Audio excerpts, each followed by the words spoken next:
श्री आञ्जनेयष्टोत्तरशतनामस्तोत्रम्। आञ्जनेयो महावीरो हनुमान् मारुतात्मजः। तत्त्वज्ञानप्रदः सीता देवी मुद्राप्रदायकः। अशोकवनिकाच्छेत्ता सर्वमायाविभञ्जनः। सर्वबन्धविमोक्ता च रक्षो विध्वंसकारकः। परविद्यापरिहारः परशौर्यविनाशनः। परमन्त्रनिराकर्ता परयन्त्रप्रभेदकः।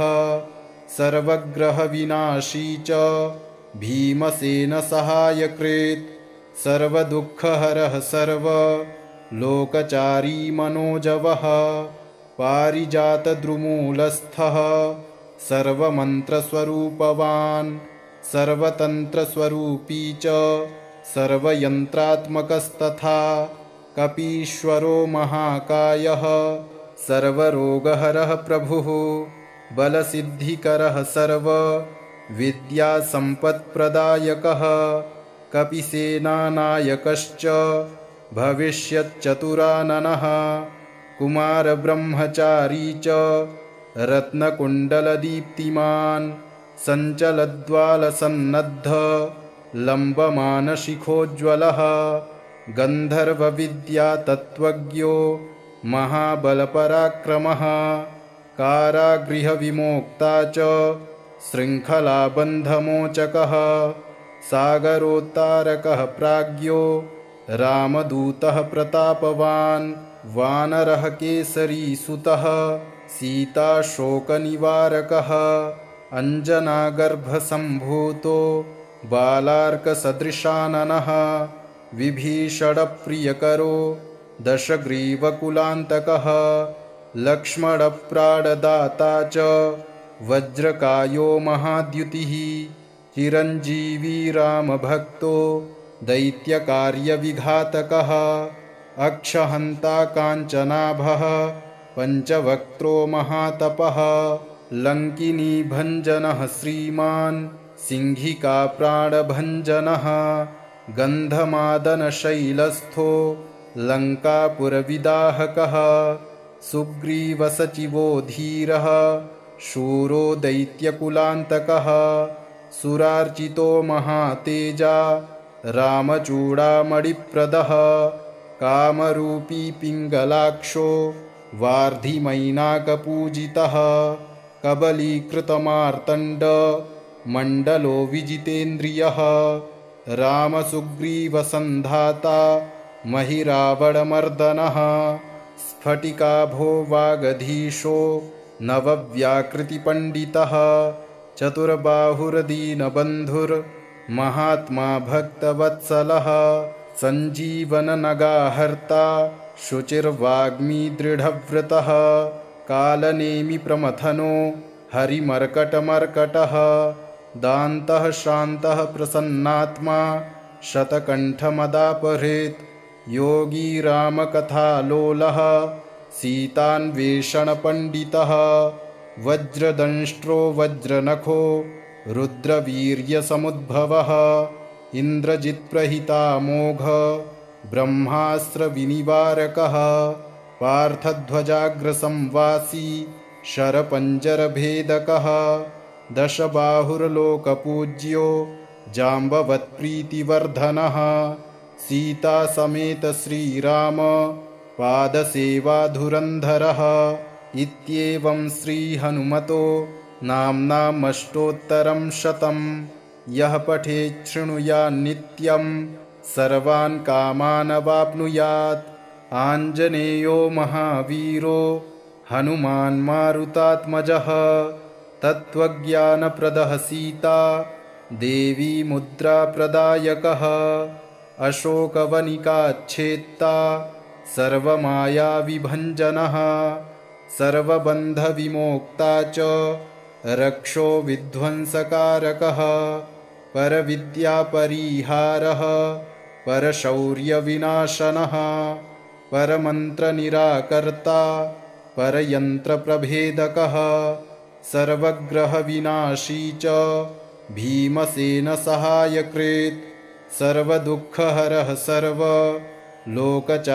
मनोजवः पारिजातद्रुमूलस्थः सर्वमन्त्रस्वरूपवान् सर्वतन्त्रस्वरूपी च सर्वयन्त्रात्मकस्तथा कपीश्वरो महाकायः सर्वरोगहरः प्रभुः बलसिद्धिकरः सर्वविद्यासम्पत्प्रदायकः कपिसेनानायकश्च भविष्यच्चतुराननः कुमारब्रह्मचारी च रत्नकुण्डलदीप्तिमान् सञ्चलद्वालसन्नद्ध लम्बमानशिखोज्ज्वलः गन्धर्वविद्यातत्त्वज्ञो महाबलपराक्रमः कारागृहविमोक्ता च शृङ्खलाबन्धमोचकः सागरोत्तारकः प्राज्ञो रामदूतः प्रतापवान्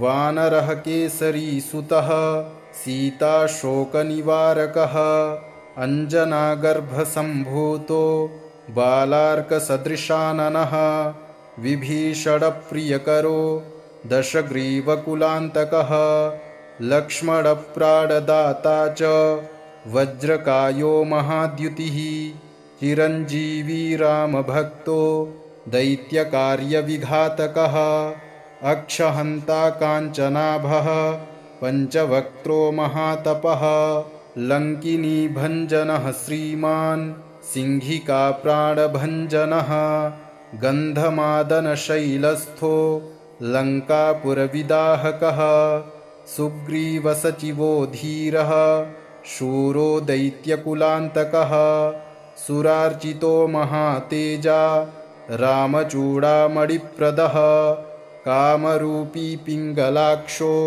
वार्धिमैनाकपूजितः कबलीकृतमार्तण्ड मण्डलो विजितेन्द्रियः रामसुग्रीवसन्धाता महिरावणमर्दनः स्फटिकाभो वागधीशो नवव्याकृतिपण्डितः चतुर्बाहुर्दीनबन्धुर्महात्मा भक्तवत्सलः सञ्जीवननगाहर्ता शुचिर्वाग्मी दृढव्रतः कालनेमिप्रमथनो हरिमर्कटमर्कटः दान्तः शान्तः प्रसन्नात्मा शतकण्ठमदापहृत् योगी रामकथालोलः सीतान्वेषणपण्डितः वज्रदंष्ट्रो वज्रनखो रुद्रवीर्यसमुद्भवः इन्द्रजित्प्रहितामोघ ब्रह्मास्त्रविनिवारकः पार्थध्वजाग्रसंवासी शरपञ्जरभेदकः दशबाहुर्लोकपूज्यो जाम्बवत्प्रीतिवर्धनः सीतासमेत श्रीराम पादसेवाधुरन्धरः इत्येवं श्रीहनुमतो नाम्नामष्टोत्तरं शतं यः पठेत् शृणुयान्नित्यं सर्वान् कामानवाप्नुयात् आञ्जनेयो महावीरो हनुमान् मारुतात्मजः तत्त्वज्ञानप्रदः सीता देवी मुद्राप्रदायकः अशोकवनिकाच्छेत्ता सर्वमायाविभञ्जनः सर्वबन्धविमोक्ता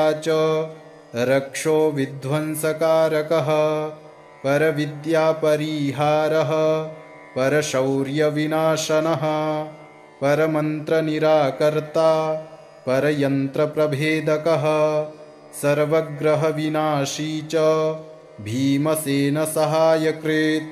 सर्वदुःखहरः सर्वलोकचारी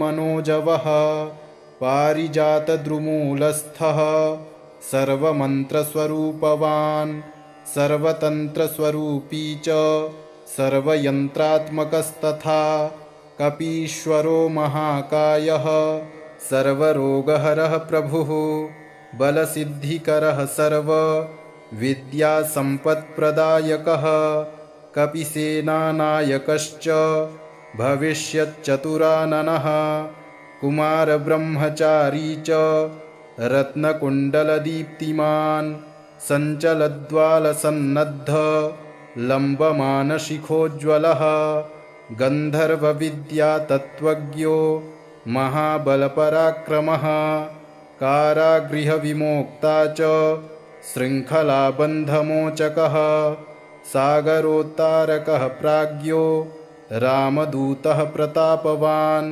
वानरः केसरीसुतः सीताशोकनिवारकः अञ्जनागर्भसम्भूतो बालार्कसदृशाननः विभीषणप्रियकरो दशग्रीवकुलान्तकः लक्ष्मणप्राणदाता च वज्रकायो महाद्युतिः चिरञ्जीवी रामभक्तो दैत्यकार्यविघातकः अक्षहन्ता काञ्चनाभः पञ्चवक्त्रो महातपः लङ्किनीभञ्जनः श्रीमान् सिंहिकाप्राणभञ्जनः गन्धमादनशैलस्थो लङ्कापुरविदाहकः सुग्रीवसचिवो धीरः शूरो दैत्यकुलान्तकः सुरार्चितो महातेजा रामचूडामणिप्रदः कामरूपी पिङ्गलाक्षो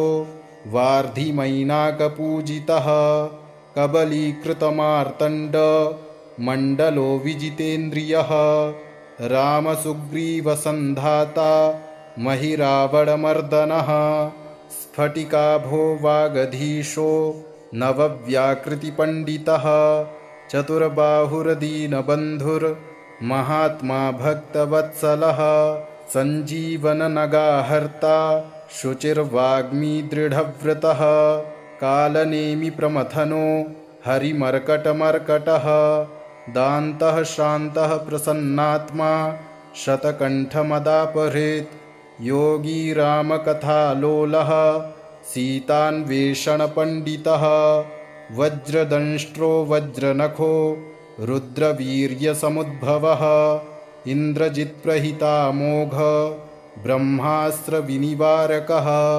पार्थध्वजाग्रसंवासी शरपञ्जरभेदकः दशबाहुर्लोकपूज्यो जाम्बवत्प्रीतिवर्धनः सीतासमेत श्रीराम पादसेवाधुरन्धरः इत्येवं श्रीहनुमतो नाम्नामष्टोत्तरं शतं यः पठेत् शृणुयान्नित्यं सर्वान् कामानवाप्नुयात् आञ्जनेयो महावीरो हनुमान् मारुतात्मजः तत्त्वज्ञानप्रदः सीता देवी मुद्राप्रदायकः अशोकवनिकाच्छेत्ता सर्वमायाविभञ्जनः सर्वबन्धविमोक्ता च रक्षो विध्वंसकारकः परविद्यापरिहारः परशौर्यविनाशनः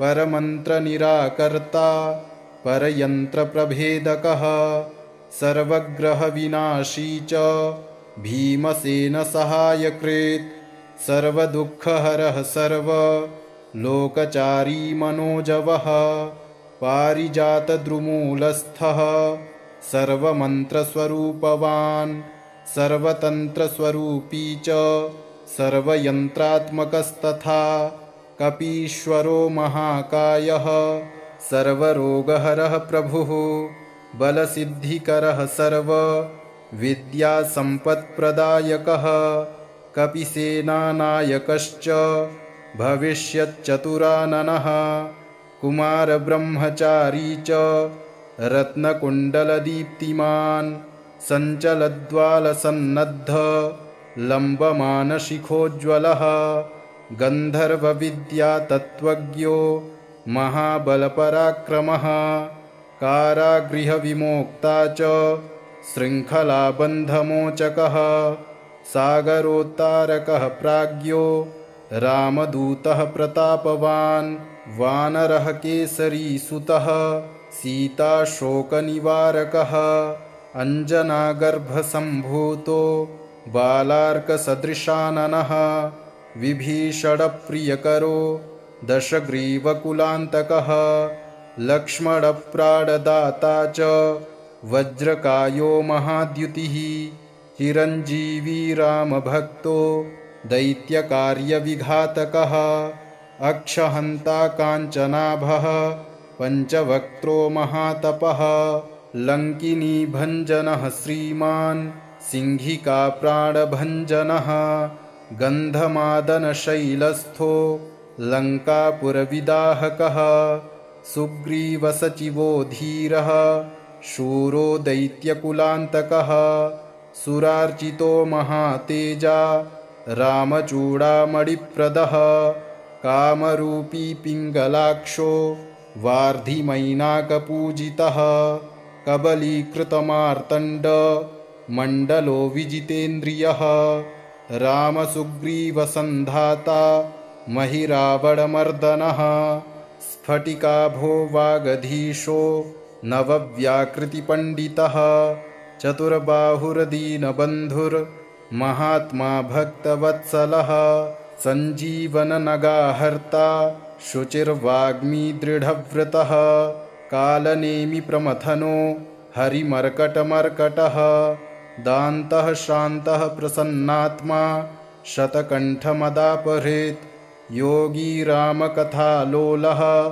सीतान्वेषणपण्डितः वज्रदंष्ट्रो वज्रनखो रुद्रवीर्यसमुद्भवः इन्द्रजित्प्रहितामोघ ब्रह्मास्त्रविनिवारकः पार्थध्वजाग्रसंवासी शरपञ्जरभेदकः दशबाहुर्लोकपूज्यो जाम्बवत्प्रीतिवर्धनः सीतासमेत श्रीराम पादसेवाधुरन्धरः इत्येवं श्रीहनुमतो नाम्नामष्टोत्तरं शतं यः पठेत् शृणुयान्नित्यं सर्वान् कामानवाप्नुयात् आञ्जनेयो महावीरो हनुमान् मारुतात्मजः तत्त्वज्ञानप्रदः सीता देवी मुद्राप्रदायकः अशोकवनिकाच्छेत्ता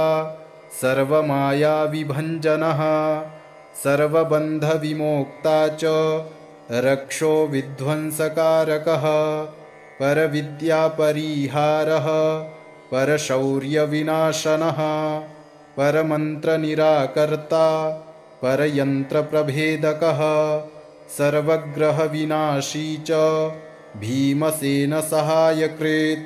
सर्वदुःखहरः सर्वलोकचारी मनोजवः पारिजातद्रुमूलस्थः सर्वमन्त्रस्वरूपवान् सर्वतन्त्रस्वरूपी च सर्वयन्त्रात्मकस्तथा कपीश्वरो महाकायः सर्वरोगहरः प्रभुः बलसिद्धिकरः सर्वविद्यासम्पत्प्रदायकः कपिसेनानायकश्च भविष्यच्चतुराननः कुमारब्रह्मचारी च रत्नकुण्डलदीप्तिमान् सञ्चलद्वालसन्नद्ध लम्बमानशिखोज्ज्वलः गन्धर्वविद्यातत्त्वज्ञो महाबलपराक्रमः कारागृहविमोक्ता च शृङ्खलाबन्धमोचकः सागरोत्तारकः प्राज्ञो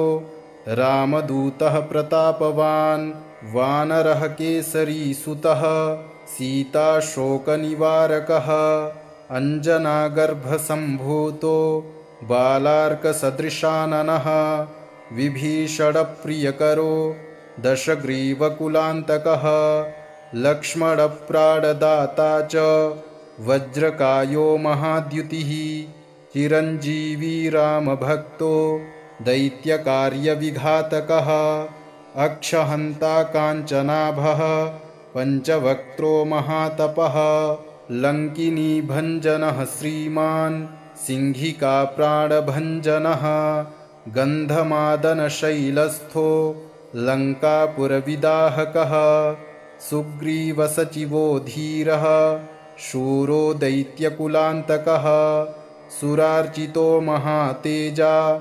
रामचूडामणिप्रदः कामरूपी पिङ्गलाक्षो वार्धिमैनाकपूजितः कबलीकृतमार्तण्ड मण्डलो विजितेन्द्रियः रामसुग्रीवसन्धाता महिरावणमर्दनः स्फटिकाभो वागधीशो नवव्याकृतिपण्डितः चतुर्बाहुर्दीनबन्धुर्महात्मा भक्तवत्सलः सञ्जीवननगाहर्ता शुचिर्वाग्मी दृढव्रतः कालनेमि प्रमथनो हरिमर्कटमर्कटः दान्तः शान्तः प्रसन्नात्मा शतकण्ठमदापहृत् योगी रामकथालोलः सीतान्वेषणपण्डितः वज्रदंष्ट्रो वज्रनखो रुद्रवीर्यसमुद्भवः इन्द्रजित्प्रहितामोघ ब्रह्मास्त्रविनिवारकः पार्थध्वजाग्रसंवासी शरपञ्जरभेदकः दशबाहुर्लोकपूज्यो जाम्बवत्प्रीतिवर्धनः सीतासमेत श्रीराम पादसेवाधुरन्धरः इत्येवं श्रीहनुमतो नाम्नामष्टोत्तरं शतं यः पठेत् शृणुयान्नित्यं सर्वान् कामानवाप्नुयात् आञ्जनेयो महावीरो हनुमान् मारुतात्मजः तत्त्वज्ञानप्रदः सीता देवी मुद्राप्रदायकः अशोकवनिकाच्छेत्ता सर्वमायाविभञ्जनः सर्वबन्धविमोक्ता च रक्षो विध्वंसकारकः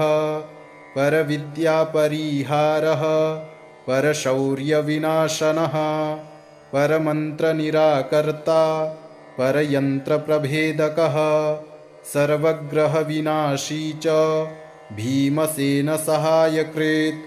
सर्वदुःखहरः सर्वलोकचारी मनोजवः पारिजातद्रुमूलस्थः सर्वमन्त्रस्वरूपवान् सर्वतन्त्रस्वरूपी च सर्वयन्त्रात्मकस्तथा कपीश्वरो महाकायः सर्वरोगहरः प्रभुः बलसिद्धिकरः सर्वविद्यासम्पत्प्रदायकः कपिसेनानायकश्च भविष्यच्चतुराननः कुमारब्रह्मचारी च रत्नकुण्डलदीप्तिमान् सञ्चलद्वालसन्नद्ध लम्बमानशिखोज्ज्वलः गन्धर्वविद्यातत्त्वज्ञो महाबलपराक्रमः कारागृहविमोक्ता च शृङ्खलाबन्धमोचकः सागरोत्तारकः प्राज्ञो रामदूतः प्रतापवान् वानरः केसरीसुतः सीताशोकनिवारकः अञ्जनागर्भसम्भूतो बालार्कसदृशाननः विभीषणप्रियकरो दशग्रीवकुलान्तकः लक्ष्मणप्राणदाता च वज्रकायो महाद्युतिः चिरञ्जीवी रामभक्तो दैत्यकार्यविघातकः अक्षहन्ता काञ्चनाभः पञ्चवक्त्रो महातपः लङ्किनीभञ्जनः श्रीमान् सिंहिकाप्राणभञ्जनः गन्धमादनशैलस्थो लङ्कापुरविदाहकः सुग्रीवसचिवो धीरः शूरो दैत्यकुलान्तकः सुरार्चितो महातेजा रामचूडामणिप्रदः कामरूपी पिङ्गलाक्षो वार्धिमैनाकपूजितः कबलीकृतमार्तण्ड मण्डलो विजितेन्द्रियः रामसुग्रीवसन्धाता महिरावणमर्दनः स्फटिकाभो वागधीशो नवव्याकृतिपण्डितः चतुर्बाहुर्दीनबन्धुर्महात्मा भक्तवत्सलः सञ्जीवननगाहर्ता शुचिर्वाग्मी दृढव्रतः कालनेमि प्रमथनो हरिमर्कटमर्कटः दान्तः शान्तः प्रसन्नात्मा शतकण्ठमदापहृत् योगी रामकथालोलः सीतान्वेषणपण्डितः वज्रदंष्ट्रो वज्रनखो रुद्रवीर्यसमुद्भवः इन्द्रजित्प्रहितामोघ ब्रह्मास्त्रविनिवारकः पार्थध्वजाग्रसंवासी शरपञ्जरभेदकः दशबाहुर्लोकपूज्यो जाम्बवत्प्रीतिवर्धनः सीतासमेत श्रीराम पादसेवाधुरन्धरः इत्येवं श्रीहनुमतो नाम्नामष्टोत्तरं शतं यः पठेत् शृणुयान्नित्यं सर्वान् कामानवाप्नुयात् आञ्जनेयो महावीरो हनुमान् मारुतात्मजः तत्त्वज्ञानप्रदः सीता देवी मुद्राप्रदायकः अशोकवनिकाच्छेत्ता सर्वमायाविभञ्जनः सर्वबन्धविमोक्ता च रक्षो विध्वंसकारकः परविद्यापरिहारः परशौर्यविनाशनः परमन्त्रनिराकर्ता परयन्त्रप्रभेदकः सर्वग्रहविनाशी च भीमसेनसहायकृत् सर्वदुःखहरः सर्वलोकचारी मनोजवः पारिजातद्रुमूलस्थः सर्वमन्त्रस्वरूपवान् सर्वतन्त्रस्वरूपी च सर्वयन्त्रात्मकस्तथा कपीश्वरो महाकायः सर्वरोगहरः प्रभुः बलसिद्धिकरः सर्वविद्यासम्पत्प्रदायकः कपिसेनानायकश्च भविष्यच्चतुराननः कुमारब्रह्मचारी च रत्नकुण्डलदीप्तिमान् सञ्चलद्वालसन्नद्ध लम्बमानशिखोज्ज्वलः गन्धर्वविद्यातत्त्वज्ञो महाबलपराक्रमः कारागृहविमोक्ता च शृङ्खलाबन्धमोचकः सागरोत्तारकः प्राज्ञो रामदूतः प्रतापवान् वानरः केसरीसुतः सीताशोकनिवारकः अञ्जनागर्भसम्भूतो बालार्कसदृशाननः विभीषणप्रियकरो दशग्रीवकुलान्तकः लक्ष्मणप्राणदाता च वज्रकायो महाद्युतिः चिरञ्जीवी रामभक्तो दैत्यकार्यविघातकः अक्षहन्ता काञ्चनाभः पञ्चवक्त्रो महातपः लङ्किनीभञ्जनः श्रीमान् सिंहिकाप्राणभञ्जनः गन्धमादनशैलस्थो लङ्कापुरविदाहकः सुग्रीवसचिवो धीरः शूरो दैत्यकुलान्तकः सुरार्चितो महातेजा रामचूडामणिप्रदः कामरूपी पिङ्गलाक्षो वार्धिमैनाकपूजितः कबलीकृतमार्तण्ड मण्डलो विजितेन्द्रियः रामसुग्रीवसन्धाता महिरावणमर्दनः स्फटिकाभो वागधीशो नवव्याकृतिपण्डितः चतुर्बाहुर्दीनबन्धुर्महात्मा भक्तवत्सलः सञ्जीवननगाहर्ता शुचिर्वाग्मी दृढव्रतः कालनेमिप्रमथनो हरिमर्कटमर्कटः दान्तः शान्तः प्रसन्नात्मा शतकण्ठमदापहृत् योगी रामकथालोलः सीतान्वेषणपण्डितः वज्रदंष्ट्रो वज्रनखो रुद्रवीर्यसमुद्भवः इन्द्रजित्प्रहितामोघ ब्रह्मास्त्रविनिवारकः पार्थध्वजाग्रसंवासी शरपञ्जरभेदकः दशबाहुर्लोकपूज्यो जाम्बवत्प्रीतिवर्धनः सीतासमेत श्रीराम पादसेवाधुरन्धरः इत्येवं श्रीहनुमतो नाम्नामष्टोत्तरं शतं यः पठेत् शृणुयान्नित्यं सर्वान् कामानवाप्नुयात् आञ्जनेयो महावीरो हनुमान् मारुतात्मजः तत्त्वज्ञानप्रदः सीता देवी मुद्राप्रदायकः अशोकवनिकाच्छेत्ता सर्वमायाविभञ्जनः सर्वबन्धविमोक्ता च रक्षो विध्वंसकारकः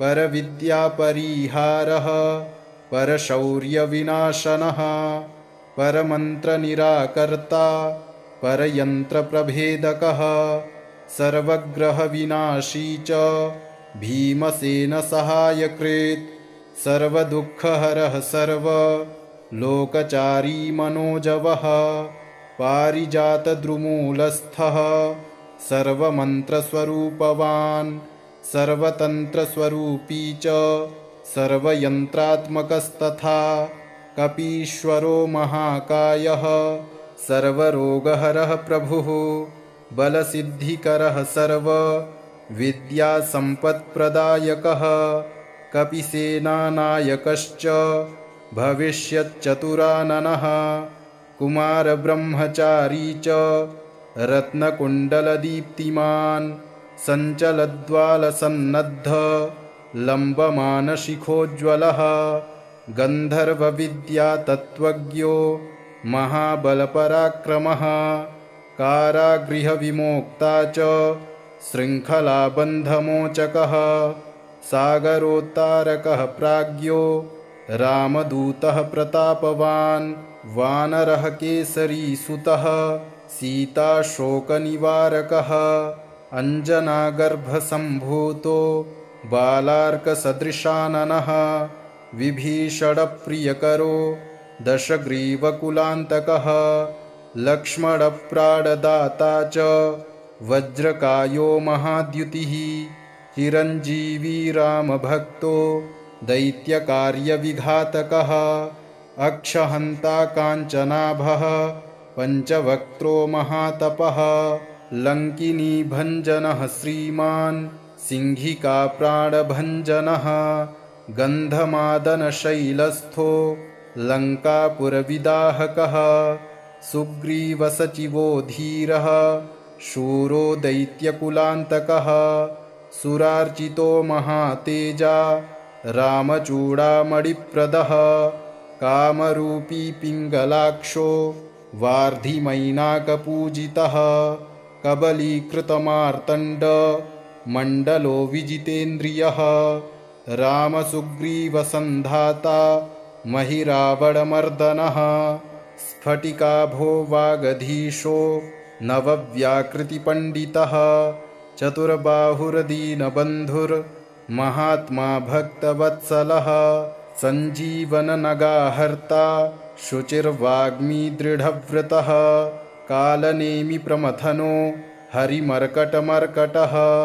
दान्तः शान्तः प्रसन्नात्मा शतकण्ठमदापहृत् योगी रामकथालोलः सीतान्वेषणपण्डितः वज्रदंष्ट्रो वज्रनखो रुद्रवीर्यसमुद्भवः इन्द्रजित्प्रहितामोघ ब्रह्मास्त्रविनिवारकः पार्थध्वजाग्रसंवासी शरपञ्जरभेदकः दशबाहुर्लोकपूज्यो जाम्बवत्प्रीतिवर्धनः सीतासमेत श्रीराम पादसेवाधुरन्धरः इत्येवं श्रीहनुमतो नाम्नामष्टोत्तरं शतं यः पठेत् शृणुयान्नित्यं सर्वान् कामानवाप्नुयात् आञ्जनेयो महावीरो हनुमान् मारुतात्मजः तत्त्वज्ञानप्रदः सीता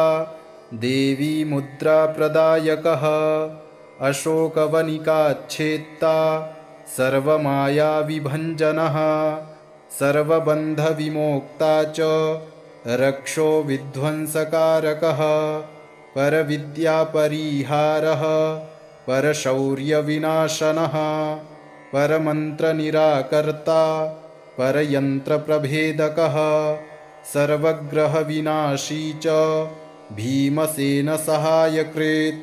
सर्वदुःखहरः सर्वलोकचारी मनोजवः पारिजातद्रुमूलस्थः सर्वमन्त्रस्वरूपवान् सर्वतन्त्रस्वरूपी च सर्वयन्त्रात्मकस्तथा कपीश्वरो महाकायः सर्वरोगहरः प्रभुः बलसिद्धिकरः सर्वविद्यासम्पत्प्रदायकः कपिसेनानायकश्च भविष्यच्चतुराननः कुमारब्रह्मचारी च रत्नकुण्डलदीप्तिमान् सञ्चलद्वालसन्नद्ध लम्बमानशिखोज्ज्वलः गन्धर्वविद्यातत्त्वज्ञो महाबलपराक्रमः कारागृहविमोक्ता च शृङ्खलाबन्धमोचकः सागरोत्तारकः प्राज्ञो रामदूतः प्रतापवान् वानरः केसरीसुतः सीताशोकनिवारकः अञ्जनागर्भसम्भूतो बालार्कसदृशाननः विभीषणप्रियकरो दशग्रीवकुलान्तकः लक्ष्मणप्राणदाता च वज्रकायो महाद्युतिः चिरञ्जीवी रामभक्तो दैत्यकार्यविघातकः अक्षहन्ता काञ्चनाभः पञ्चवक्त्रो महातपः लङ्किनीभञ्जनः श्रीमान् सिंहिकाप्राणभञ्जनः गन्धमादनशैलस्थो लङ्कापुरविदाहकः सुग्रीवसचिवो धीरः शूरो दैत्यकुलान्तकः सुरार्चितो महातेजा रामचूडामणिप्रदः कामरूपी पिङ्गलाक्षो वार्धिमैनाकपूजितः कबलीकृतमार्तण्ड मण्डलो विजितेन्द्रियः रामसुग्रीवसन्धाता महिरावणमर्दनः स्फटिकाभो वागधीशो नवव्याकृतिपण्डितः चतुर्बाहुर्दीनबन्धुर्महात्मा भक्तवत्सलः सञ्जीवननगाहर्ता शुचिर्वाग्मी दृढव्रतः कालनेमिप्रमथनो हरिमर्कटमर्कटः दान्तः शान्तः प्रसन्नात्मा शतकण्ठमदापहृत् योगी रामकथालोलः सीतान्वेषणपण्डितः वज्रदंष्ट्रो वज्रनखो रुद्रवीर्यसमुद्भवः इन्द्रजित्प्रहितामोघ ब्रह्मास्त्रविनिवारकः पार्थध्वजाग्रसंवासी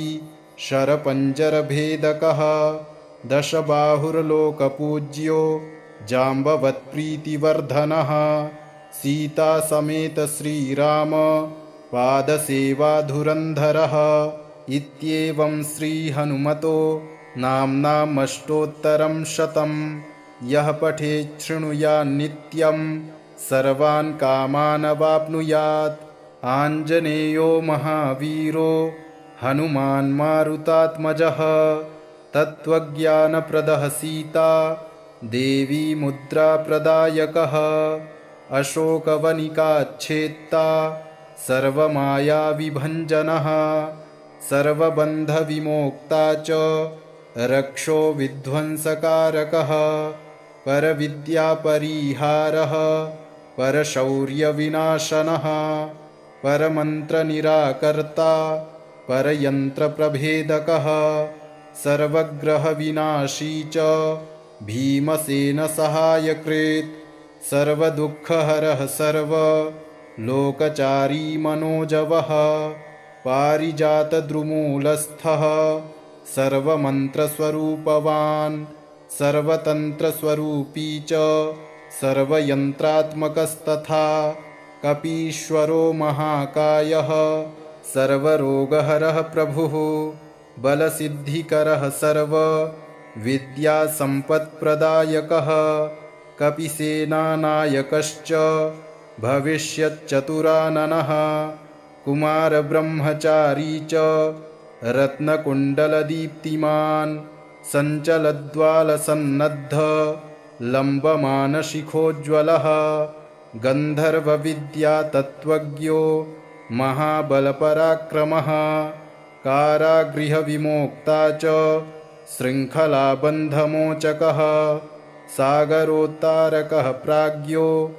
रामदूतः प्रतापवान् वानरः केसरी सुतः सीताशोकनिवारकः अञ्जनागर्भसम्भूतो बालार्कसदृशाननः विभीषणप्रियकरो दशग्रीवकुलान्तकः लक्ष्मणप्राणदाता च वज्रकायो महाद्युतिः चिरञ्जीवी रामभक्तो दैत्यकार्यविघातकः अक्षहन्ता काञ्चनाभः पञ्चवक्त्रो महातपः लङ्किनीभञ्जनः श्रीमान् सिंहिकाप्राणभञ्जनः गन्धमादनशैलस्थो लङ्कापुरविदाहकः सुग्रीवसचिवो धीरः शूरो दैत्यकुलान्तकः सुरार्चितो महातेजा रामचूडामणिप्रदः कामरूपी पिङ्गलाक्षो वार्धिमैनाकपूजितः कबलीकृतमार्तण्ड मण्डलो विजितेन्द्रियः रामसुग्रीवसन्धाता महिरावणमर्दनः स्फटिकाभो वागधीशो नवव्याकृतिपण्डितः चतुर्बाहुर्दीनबन्धुर्महात्मा भक्तवत्सलः सञ्जीवननगाहर्ता शुचिर्वाग्मी दृढव्रतः कालनेमिप्रमथनो हरिमर्कटमर्कटः दान्तः शान्तः प्रसन्नात्मा शतकण्ठमदापहृत् योगी रामकथालोलः सीतान्वेषणपण्डितः वज्रदंष्ट्रो वज्रनखो रुद्रवीर्यसमुद्भवः इन्द्रजित्प्रहितामोघ ब्रह्मास्त्रविनिवारकः पार्थध्वजाग्रसंवासी शरपञ्जरभेदकः दशबाहुर्लोकपूज्यो जाम्बवत्प्रीतिवर्धनः सीतासमेत श्रीराम पादसेवाधुरन्धरः इत्येवं श्रीहनुमतो नाम्नामष्टोत्तरं शतम् यः पठेत् शृणुयान्नित्यं सर्वान् कामानवाप्नुयात् आञ्जनेयो महावीरो हनुमान् मारुतात्मजः तत्त्वज्ञानप्रदः सीता देवी मुद्राप्रदायकः अशोकवनिकाच्छेत्ता सर्वमायाविभञ्जनः सर्वबन्धविमोक्ता च रक्षो विध्वंसकारकः परविद्यापरिहारः परशौर्यविनाशनः परमन्त्रनिराकर्ता परयन्त्रप्रभेदकः सर्वग्रहविनाशी च भीमसेनसहायकृत् सर्वदुःखहरः सर्वलोकचारी मनोजवः पारिजातद्रुमूलस्थः सर्वमन्त्रस्वरूपवान् सर्वतन्त्रस्वरूपी च सर्वयन्त्रात्मकस्तथा कपीश्वरो महाकायः सर्वरोगहरः प्रभुः बलसिद्धिकरः सर्वविद्यासम्पत्प्रदायकः कपिसेनानायकश्च भविष्यच्चतुराननः कुमारब्रह्मचारी च रत्नकुण्डलदीप्तिमान् सञ्चलद्वालसन्नद्ध